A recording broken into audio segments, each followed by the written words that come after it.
Hello everyone. Today we are going to do part 4 of our chapter The Delhi Sultanate AD 1206 to AD 1526. Invasion of Tamerlane AD 1398.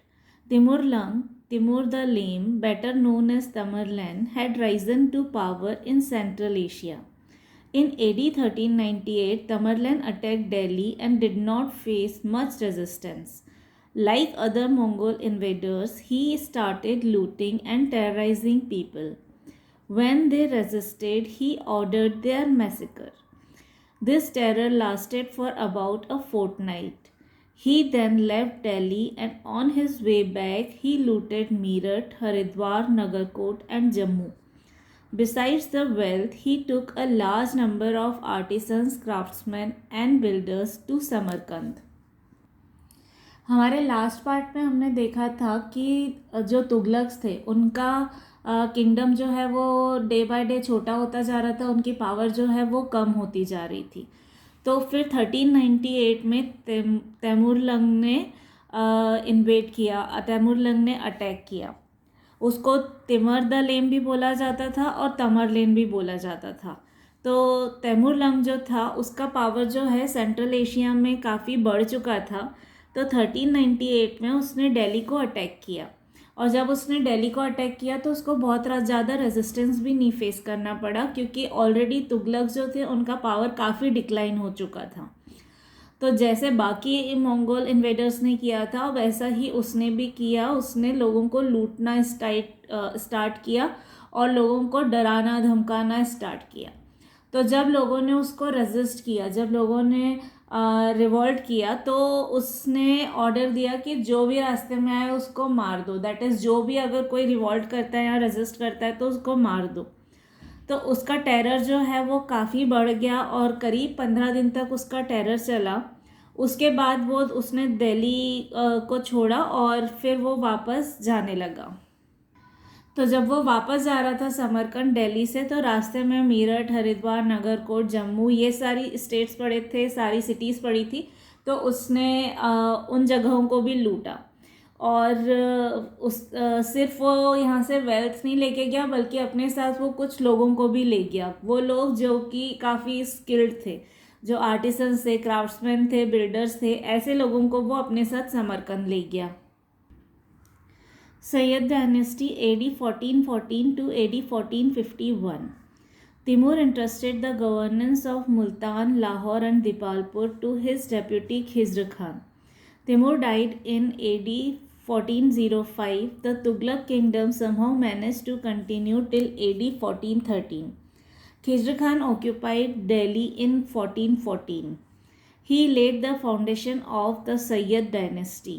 He was the most able ruler of this dynasty. He died in AD 1421. His successors were all very weak. फिर तैमूर खान जो था उसने अपने एक governor Khizr Khan को appoint किया कि वो मुल्तान, लाहौर और दीपालपुर का गवर्नेंस देखे.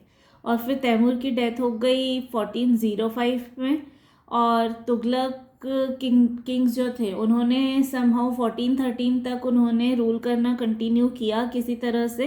लेकिन 1414 में खिज़र खान ने दिल्ली को ऑक्यूपाई कर लिया और फिर 1414 में उसने सैयद डायनेस्टी को स्टार्ट किया. तो वो काफ़ी अच्छा रूलर था इस डायनेस्टी का. उसने बहुत अच्छे से एडमिनिस्ट्रेशन को संभाला और उसकी डेथ हुई 1421 में. तो फिर उसके जो सक्सेसर्स थे जिन्होंने उसके बाद रूल किया तो वो लोग काफ़ी वीक थे और वो बहुत अच्छे से संभाल नहीं पाए इस किंगडम को. Lodhi dynasty AD 1451 to AD 1526.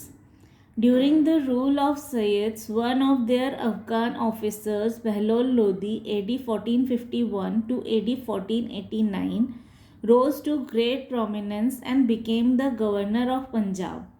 In AD 1451, he seized Delhi and raised himself to the throne. He at AD 1451 to AD 1489 recovered Sindh and Mewar. He treated the nobles as his equals. He tried to win their confidence by giving them gifts and land grants as jagirs. With their help, he ruled for about 38 years. फिर Syed dynasty के बाद Lodhi dynasty ने rule किया 1451 से लेकर 1526 तक। तो जब सैयद का रूल्स था तो उनका एक अफगान ऑफिसर था बहलोल लोधी। तो बहलोल लोधी जो था वो उस टाइम पंजाब का गवर्नर बन गया था। फिर 1451 में उसने दिल्ली को सीज कर लिया और उसने खुद को थ्रोन पे बिठाया, दैट इज़ वो खुद राजगद्दी पर बैठा और उसने रूल करना स्टार्ट किया।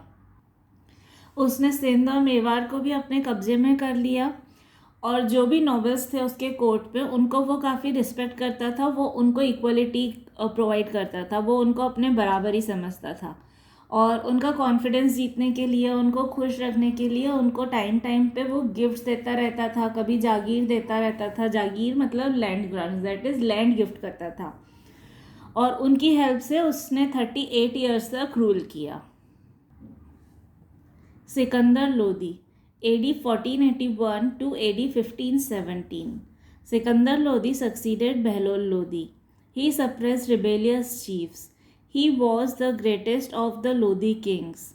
He moved the capital from Delhi to Agra so that he could control the kingdom better. He is known for his hatred towards the Hindus. अब बहलोल लोधी के बाद नेक्स्ट आया सिकंदर लोधी और उसने रूल किया 1489 से लेकर 1517 तक। और कोई भी अगर रिबेल करता था, कोई भी अगर रिवॉल्ट करता था तो उसने उन सबको सप्रेस कर दिया था और वो काफ़ी अच्छा किंग था और उसने अपनी कैपिटल को सबसे पहले दिल्ली से आगरा शिफ्ट किया ताकि वो एडमिनिस्ट्रेशन ज़्यादा अच्छे से कर पाए, अपने किंगडम को ज़्यादा अच्छे से कंट्रोल कर पाए। और जो सिकंदर लोधी था वो हिंदूज़ को बिल्कुल पसंद नहीं करता था, हिंदूज़ के लिए उसको बहुत नफरत थी। वो ये चाहता था कि हिंदूज़ जो हैं वो अपने कल्चर को फॉलो ना करें, पूजा पाठ ना करें, उन लोगों को इस्लाम एक्सेप्ट करना चाहिए। Ibrahim Lodhi AD 1517 to AD 1526. Ibrahim Lodi failed to keep the nobles in good humor. Lodi kings were Afghans. Much of their strength depended on the loyalty of Afghan nobles. These nobles became jealous of his power and success. A powerful Afghan noble, Daulat Khan Lodi, invited Babur to invade India. In AD 1526, Babur, a descendant of Timur, established the Mughal Empire in India. फिर सिकंदर लोधी के बाद जो next ruler आया उसका नाम था इब्राहिम लोधी और उसने रूल किया AD 1517 से लेकर AD 1526 तक। तो इब्राहिम लोधी जो था उससे उसके नोबल्स जो है वो बहुत ज़्यादा खुश नहीं थे और लोधी किंग्स जो थे वो बेसिकली अफगान्स थे, तो उनकी स्ट्रेंथ भी जो थी वो इसी बात पर डिपेंड करती थी कि कितने अफगान नोबल्स जो हैं वो उनके लॉयल हैं। और ये जो नोबल्स थे वो इब्राहिम लोधी की पावर से और उसकी सक्सेस से काफ़ी जेलस होते थे, काफ़ी जलते थे। तो ऐसा ही एक पावरफुल अफगान नोबल था दौलत खान लोधी। तो दौलत खान लोधी ने बाबर को इंडिया बुलाया ताकि वो इब्राहिम लोधी पे अटैक करके वहाँ पर इंडिया पर वो अपना शासन चला सके, वो रूल कर सके। तो बाबर जो था वो 1526 में इंडिया आया और वो जो था वो तैमूर का ही डिसेंडेंट था, दैट इज़ तैमूर का वंशज था और उसने मुग़ल एम्पायर की शुरुआत की इंडिया में 1526 में। एडमिनिस्ट्रेशन अंडर दिल्ली सल्तनत। The Muslim state was a theocracy. The sultan ruled in the name of God and Islam was the religion of the state. तो जब दिल्ली सल्तनत वाला पीरियड है उसमें मुस्लिम स्टेट जो था वो थियोक्रेसी को फॉलो करता था। थियोक्रेसी का मतलब होता है कि जो भी हमारी मैथोलॉजिकल बुक्स में, हमारी थियोलॉजिकल बुक्स, दैट इज़ जो रिलीजन से रिलेटेड जो भी बुक्स है उसमें जो चीज़ें बातें बोली गई हैं उनके अकॉर्डिंग रूल करना। तो जो भी दिल्ली सल्तनत के रूलर्स थे वो थियोक्रेसी के अकॉर्डिंग ही रूल करते थे। वो उनके लिए इस्लाम ही एक रिलीजन था जिसको फॉलो करना चाहिए और थियोलॉजिकल बुक्स में जैसा गॉड को बताया गया है उसके अकॉर्डिंग ही वो रूल करते थे। Central administration, the sultan and the high officials. The sultan was the head of both civil and military administration. He carried on the administration with the help of a number of ministers. The most important of these was the Wazir or the Chief Minister. Other key officials were the Diwan, the Finance Minister, and the Qazi, Chief Judge. तो सुल्तान और high officials जो थे वो मिलकर पूरा administration देखते थे और सुल्तान जो होता था वो हेड होता था एडमिनिस्ट्रेशन का, फिर चाहे वो सिविल एडमिनिस्ट्रेशन हो चाहे वो मिलिट्री एडमिनिस्ट्रेशन हो, सब जगह हेड जो है वो सुल्तान होता था। और सुल्तान को पूरा एडमिनिस्ट्रेशन देखने के लिए अपने मिनिस्टर्स की ज़रूरत होती थी। तो जो इम्पोर्टेंट मिनिस्टर्स होते थे वो होते थे वज़ीर, दीवान और काजी। वज़ीर जो होता था वो चीफ मिनिस्टर होता था, दीवान जो होता था वो फाइनेंस मिनिस्टर होता था और काजी जो होता था वो चीफ जज होता था। The army, the standing army was directly under the control of the sultan. Besides the standing army, iqtadars were also required to supply the forces through provincial governors. The army minister was known as Diwan-e-Aris.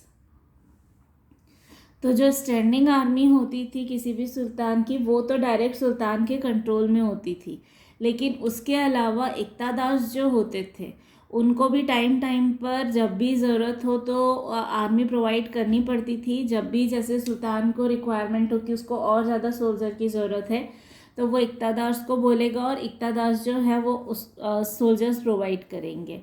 और जो army minister होता था उसको बोला जाता था दीवान-ए-अरीस। Justice. In cases involving Muslims, justice was based on Shariat or the Islamic law. It was usually administered by the Qazi judge. अब जो भी केसेस मुस्लिम्स जिन भी केसेस में मुस्लिम्स इन्वॉल्व होते थे उसका जस्टिस होता था शरीयत के बेसिस पे। शरीयत का मतलब होता है इस्लामिक लॉ, दैट इज़ जो इस्लाम धर्म जो है जिस लॉ को फॉलो करता है उसको बोला जाता है शरीयत। और इसका फैसला जनरली जो है वो काजी करते थे। काजी मतलब जज। Provincial administration, the empire was divided into a number of provinces. Some of the provinces were administered by governors called नाइब सुल्तान. Some other provinces were administered by the defeated rulers who had been allowed to rule on payment of regular tribute. They were also required to assist the Sultan in times of war. तो पूरा empire जो था उसको provinces में divide किया गया था, जैसे कि हम देश को राज्यों में डिवाइड करते हैं सिमिलर वे। तो इन प्रोविंसेस को गवर्न करते थे वहाँ के गवर्नर्स। अब कुछ प्रोविंसेस पे तो गवर्नर्स एडमिनिस्ट्रेशन था जिनको नाइब सुल्तान बोला जाता था, लेकिन कुछ प्रोविंसेस ऐसे भी थे जिन रूलर्स को हरा के उस पर कब्जा किया गया था उन्हीं रूलर्स को अलाउ किया जाता था कि वो अपना एडमिनिस्ट्रेशन कंटिन्यू कर सकते हैं, लेकिन उनको इसके बदले में सुल्तान को कुछ ना कुछ ट्रिब्यूट देना होगा। वो किसी गिफ्ट के फॉर्म में भी हो सकता है, किसी टैक्स के फॉर्म में भी हो सकता है, कुछ उनको पे करना पड़ता था सुल्तान को। और इसके अलावा अगर कभी वॉर होता है और सुल्तान को आर्मी की रिक्वायरमेंट होती है तो इन रूलर्स को हेल्प करना होता था सुल्तान को टाइम ऑफ वॉर में भी। Local administration, the provinces were divided into sheikhs, each under a shikdar. Each sheikh was divided into a number of parganas which were like the modern day districts. The village was the smallest unit of administration. Each village had a revenue officer called Patwari. It had its own panchayat to settle disputes. फिर provinces जो होते थे उनको six में divide किया जाता था और हर एक शिक का एक शिकदार होता था जो वहाँ का एडमिनिस्ट्रेशन संभालता था। फिर जो शिक होते थे उनको परगानास में डिवाइड किया जाता था। परगानास मतलब जैसे आज हमारे डिस्ट्रिक्ट्स होते हैं, सिटीज़ होते हैं, वैसे परगानास में डिवाइड किया जाता था। और फिर उसके बाद उसको विलेजेस में डिवाइड किया जाता था। तो जो स्मॉलेस्ट यूनिट ऑफ एडमिनिस्ट्रेशन होता था वो विलेज होता था, और जो लार्जेस्ट यूनिट ऑफ एडमिनिस्ट्रेशन होता था वो होता था एम्पायर। तो हर एक विलेज में एक पटवारी होता था जो वहाँ का रेवेन्यू ऑफिसर होता था, और हर एक विलेज में अपनी एक पंचायत होती थी कि अगर कोई भी डिस्प्यूट हुआ तो उसको पंचायत सॉर्ट आउट करती थी। Economic conditions. Agriculture was the most important economic activity. It was the chief source of income of the Sultanate. Indians produced many crops such as rice, sugarcane, oilseeds, and cotton. Firoz Shah Tughlaq built many canals. अब उस time की economic condition कैसी थी? तो अगर economic activities की बात करें तो जो सबसे इम्पॉर्टेंट इकोनॉमिक एक्टिविटी होती थी वो होता था एग्रीकल्चर। सुल्तान को सबसे ज़्यादा इनकम जो होती थी वो एग्रीकल्चर से ही होती थी। इंडियंस जो थे वो काफ़ी सारी क्रॉप्स प्रोड्यूस करते थे, जैसे rice, sugarcane, oil seed, cotton, और ये सारी क्रॉप्स अच्छे से प्रोड्यूस हो पाए और उनको इरिगेशन से रिलेटेड कोई प्रॉब्लम ना हो, इसके लिए फिरोज शाह तुगलक ने बहुत सारे कैनाल्स भी बनवाए थे। Our people were masters of many crafts such as weaving of woolen and silk cloth, jewelry making, metal work and stone work. Delhi, Jaunpur, Lucknow and Cambay were well-known industrial centers during the medieval age. तो जो हमारे यहाँ के लोग हैं वो उनका craft काफ़ी अच्छा है, फिर चाहे वो वुल या सिल्क के कपड़े बनाना हो, ज्वेलरी बनाना हो, मेटल वर्क हो, दैट इज़ मेटल से बर्तन बनाना या आर्टिफैक्ट्स बनाना, या स्टोन वर्क हो, स्टोन से मूर्तियाँ बनाना। तो इस तरह के कामों में हमारे यहाँ के लोग काफ़ी अच्छे थे, काफ़ी स्किल्ड थे। तो दिल्ली, जौनपुर, लखनऊ और कैम्बे, ये सब जो हैं ये काफ़ी वेल नोन इंडस्ट्रियल सेंटर्स थे मिडिवल एज के। India had commercial relations with countries of Central and West Asia, East Africa and China. Bengal was the chief port for trade with China and East Indies. तो India जो था उसके commercial relations Central as well as West Asia के साथ थे, east Africa के साथ थे और चाइना के साथ भी थे। और बंगाल जो है वहाँ का पोर्ट जो है वो सबसे ज़्यादा यूज़ होता था चाइना और ईस्ट इंडीज़ के साथ ट्रेड करने के लिए। The nobles and Iqta system. The nobles were a powerful force in the Sultanate period. Most of the nobles were Turkish or Afghans in origin. Most of the provincial governors, military commanders, and high-ranking officials in the government came from this class. Instead of paying salary to an officer in cash, he was granted a certain revenue arising from a piece of land or village reserved for the purpose. The land grants were known as iktas and their holders were called iktadars or muktis. This was known as the ikta system.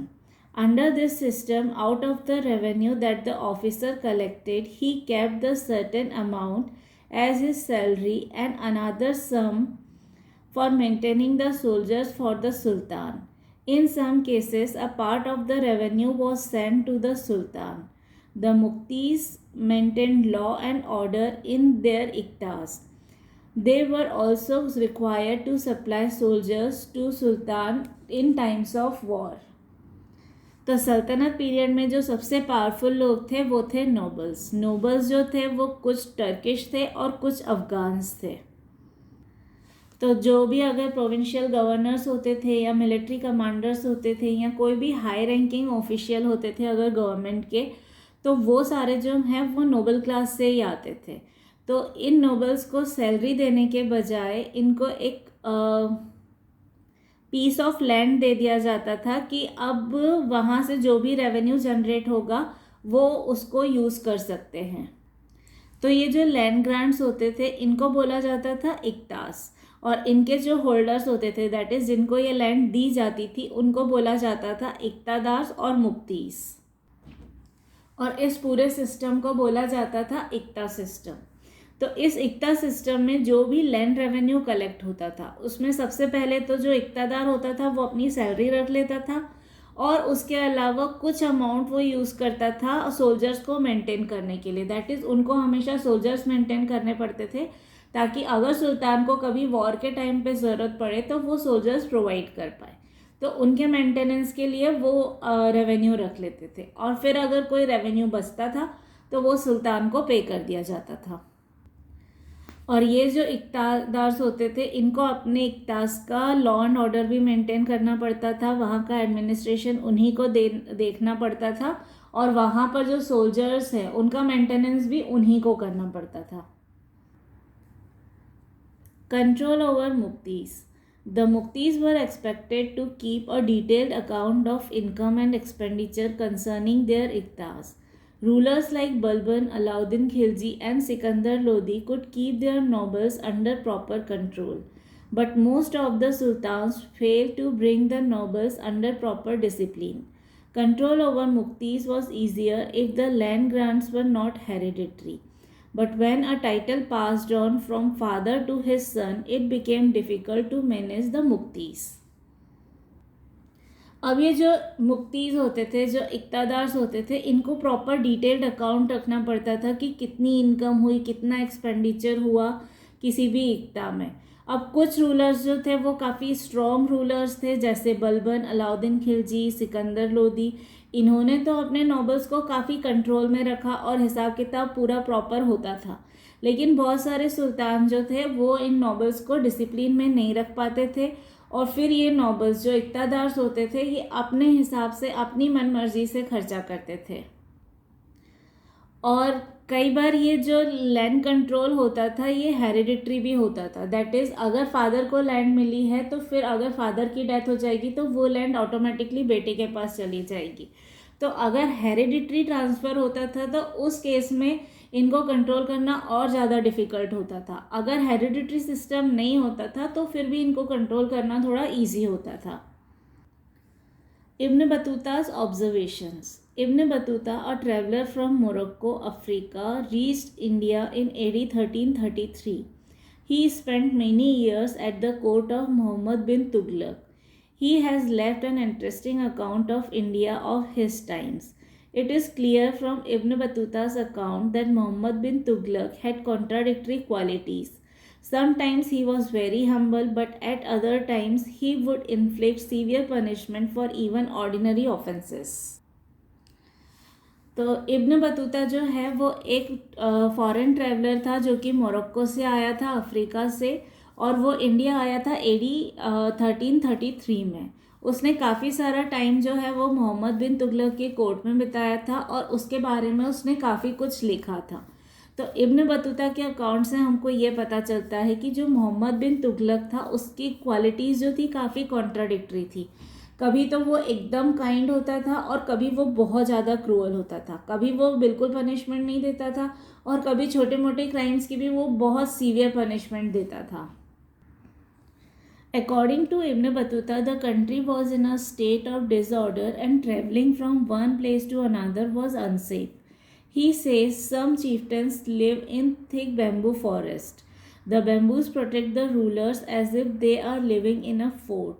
Inside the strong bamboo walls are their cattle and their crops. The rains last 3 or 4 months in a year in these regions. Therefore, there is also sufficient water for them within. These rulers could not be conquered easily. For this, a strong army was needed, which would cut down the bamboo forest using some very sharp tools. Ibn Battuta ने ये भी बताया कि उस time countries में काफ़ी disorder था, काफ़ी अनसेफ था। पर्टिकुलरली अगर एक जगह से दूसरी जगह ट्रैवल करना हो तो काफ़ी अनसेफ था, लोगों को सेफ्टी फील नहीं होती थी। और उसने ये भी बताया कि कुछ चीफ्टेंस जो है वो बम्बू फॉरेस्ट में रहते थे। अब बम्बू जो है वो उन रूलर्स को एक फोर्ट जैसा प्रोटेक्शन प्रोवाइड करता था। तो वो बैम्बू वॉल्स जो होती थी वो बहुत थिक होती थी और उसको काट के अंदर जाना काफ़ी डिफ़िकल्ट होता था। तो वहाँ पर जो रूलर्स होते थे वो आराम से अपना रूल करते थे और उनको उस फॉरेस्ट से बाहर आने की ज़रूरत भी नहीं पड़ती थी क्योंकि उनके कैटल्स, उनकी क्रॉप सब कुछ वहीं पर होता था। और 3-4 महीने जो बारिश होती थी तो वो पानी भी काफ़ी अच्छे से रीस्टोर हो जाता था, तो उनको पानी के लिए भी, किसी भी चीज़ के लिए अपने फोर्ट से बाहर आने की ज़रूरत नहीं पड़ती थी। तो ऐसे जो रूलर्स होते थे उनको कॉन्कर करना काफ़ी डिफ़िकल्ट होता था, क्योंकि ऐसे रूलर्स को कॉन्कर करने के लिए बहुत स्ट्रॉन्ग आर्मी चाहिए जो इतनी थिक वुडन फॉरेस्ट को क्रॉस कर पाए, वुडन वॉल्स को कट करके और अंदर जा पाए। The circle of justice. Fakhr Mudabbir, a 13th century writer, wrote that the rulers and military commanders should promote the interest of the peasants. Why should they? This is because a successful ruler should have a large army to support him. The soldiers cannot live comfortably without a good salary. In order to pay them a good salary, the rulers need revenues. The revenues came from the peasants, but the peasants can pay revenue only when there is peace and prosperity in the kingdom. The rulers should therefore ensure justice for the peasants. फिर 13th century का एक writer है फ़ख्र मुदब्बिर। उसने लिखा कि जो rulers हैं और जो मिलिट्री कमांडर्स हैं उनको हमेशा पीजेंट्स के इंटरेस्ट के लिए काम करना चाहिए। उनको सबसे ज़्यादा ध्यान रखना चाहिए कि पीजेंट्स जो हैं वो हैप्पी हो, दैट इज़ वहाँ की जनता जो है वो काफ़ी खुश रहे। अब ऐसा क्यों ज़रूरी है कि रूलर्स हैं या अगर जो मिलिट्री कमांडर्स हैं उनको वहाँ की जनता को, वहाँ के सिटीजन्स को खुश रखना क्यों ज़रूरी है? क्योंकि कोई भी अगर सक्सेसफुल रूलर है तो उसको एक बड़ी आर्मी की रिक्वायरमेंट होगी। अगर उसके पास आर्मी नहीं होगी तो वो रूलर सक्सेसफुल नहीं हो सकता, कोई भी आके उसको कॉन्कर कर सकता है। और इतनी सारी आर्मी को, इतनी बड़ी आर्मी को मेंटेन करने के लिए इतने सारे सोल्जर्स की सैलरी चाहिए। अब सोल्जर्स जो हैं वो कंफर्टेबली तभी रह सकते हैं, तभी आर्मी ज्वाइन करेंगे जब उनको अच्छी सैलरी मिलेगी। अब अच्छी सैलरी कैसे मिलेगी? अच्छी सैलरी मिलती है अगर किसी भी रूलर के पास रेवेन्यू अच्छा आता है। और रेवेन्यू कहाँ से आता है? तो रेवेन्यू जो है वो पीजेंट से आता है, और जो पीजेंट्स हैं वो रेवेन्यू तभी दे सकते हैं जब किंगडम में पीस और प्रॉस्पेरिटी है। So it is a full circle कि अगर पीस और प्रॉस्पेरिटी रहेगी तो रेवेन्यू जनरेट होगा, अगर रेवेन्यू अच्छा जनरेट होगा तो सैलरी अच्छी मिलेगी सोल्जर्स को, और सोल्जर्स को अगर सैलरी अच्छी मिलेगी तो फिर वो पीस को और लॉ एंड ऑर्डर को मेंटेन कर सकते। तो it is a complete circle. तो इसलिए रूलर्स को हमेशा ये ध्यान रखना चाहिए कि जो सिटीजन्स हैं, जो पीजेंट्स हैं, उनके साथ हमेशा जस्टिस हो और उनके लिए लिविंग कंडीशंस हमेशा अच्छी रहें।